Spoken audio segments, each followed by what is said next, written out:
Okay, we are going to begin our journey with digital signals by looking at a digital signal. All right, now remember, when we're talking about these Boolean values, this true, false, on, off, up, down, we're going to be representing these with numbers. Now, there's only two numbers needed, right? 0 and 1.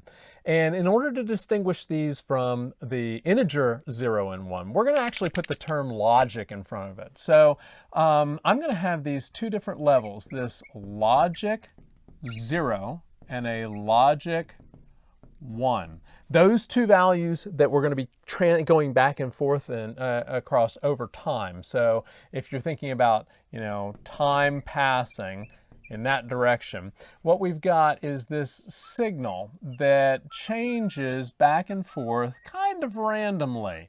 If we were to think of this as perhaps, I don't know, maybe you're following a car that has brake lights, and you're driving, you're not driving, you're the passenger, and you're watching the brake lights in front of you. If you took it out of the context of the traffic that's around you, and you saw kind of this, this light that's turning on and off with a seemingly random nature, that's kind of what this signal is that I'm showing you up here. Now, the features of this signal, the components of this signal are really important when we start talking about controlling things with logic 0 and logic 1. First thing I want to talk about is an edge. Now, right here we have what is referred to as a rising edge. A rising edge is whenever we have that moment, whenever we have a transition from a logic 0 to a logic 1. And conversely, we have the transition from a logic 1 to a logic 0. This guy is a falling edge. All right. Now, think about taking a picture. Whenever you've got your camera or your phone and you're putting your finger on the button, you don't want the picture to be taken as long as your finger is on the button. You want it the moment your finger touches the button, taps the button, and that would be an edge. All right. Now you put two edges together, and what you've got is a pulse. So right here we have let's just do this one. We have a logic 0 going to a logic 1 for just a moment of time and then going back to a logic 0. So this guy right here, it's referred to as a pulse. Specifically though, it is referred to as a positive going pulse. All right. Now, conversely, we have a negative going pulse, and that is whenever we go from a 1 to a 0 and back to a 1. And we've got one of those right here. This guy is a negative going pulse. Now, pulses, of course, are used, think about the brakes, right? Your brakes are engaged as long as your foot is on that pedal, having positive pressure on that pedal, so to speak.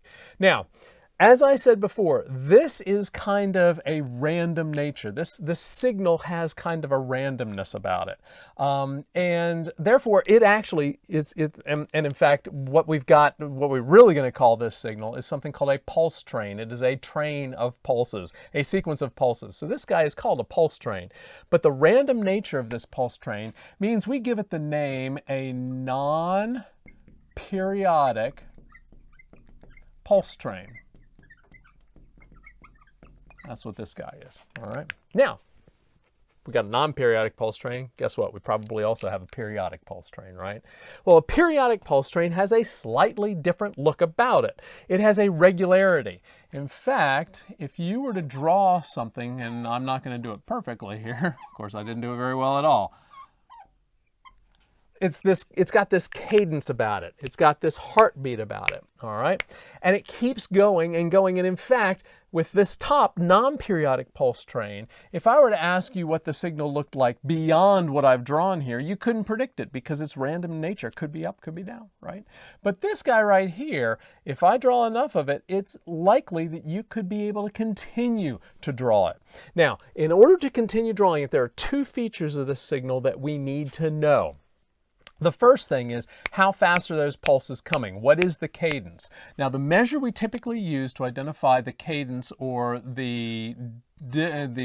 how fast the pulses are coming is the time between consecutive rising edges or the time between consecutive falling edges. We represent this with a capital T, and we refer to it as the period.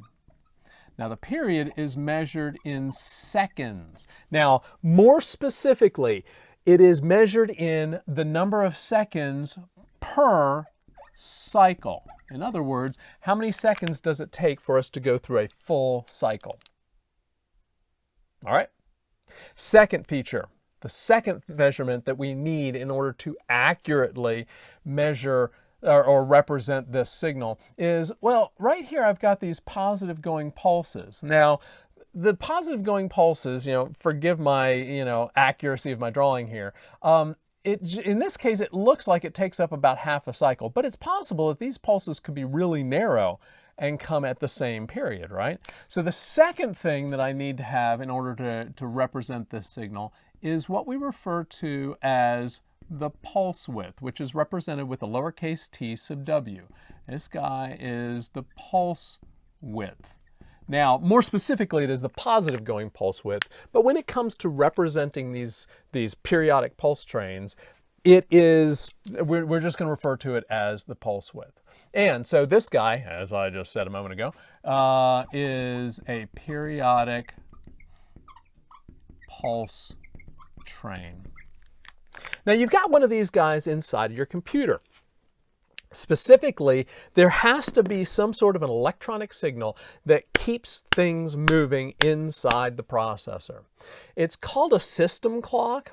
And what it does is it gets the electronics to move to the next step in the execution of each one of the instructions that the processor is executing. In fact, if somebody were to ask you, hey, you got a new computer, right? Well, what kind of computer did you get? Well, one of the words or one of the descriptions you may use in the description of this computer that you just got would be something like, oh yes, it's a 3.2 gigahertz, quad core. Yeah, that gigahertz thing. That is something that we represent the performance or the characteristic of the processor called frequency. Okay. Now, frequency typically is represented in units of hertz. All right. Hertz actually has another name. There's another way of defining this unit. It is, and in fact, that's probably a bad delimiter there. It could also be called cycles per second. All right. Notice a relationship here? Look, I've got a period is seconds per cycle. Frequency is cycles per second. That seems like there must be some sort of a relationship there. Turns out there is. Turns out that frequency is equal to 1 over the period. All right. And so it's really easy to figure out what the period of the clock signal is for your particular processor. For example, let's go ahead and say that I've got a 3.2 gigahertz machine. Now, gigahertz, this G right here, of course, represents some sort of it's a multiplier. And in the case of giga, that means it's 3.2 times 10 to the 9th hertz or cycles per second. Well, if we want to figure out what the period is for this particular device, all we have to do is invert it, right? So we invert 1 over 3.2 times 10 to the 9th hertz. And this gives us, well, let's figure this out. Wow. Bring up the calculator. All right, so we do 3.2 times 10 to the 9th, and then we invert that, and we get this horrible, horrible number. 3.125 times 10 to the negative 10th seconds. That's a really small number. And in fact, we use this prefix right here, giga.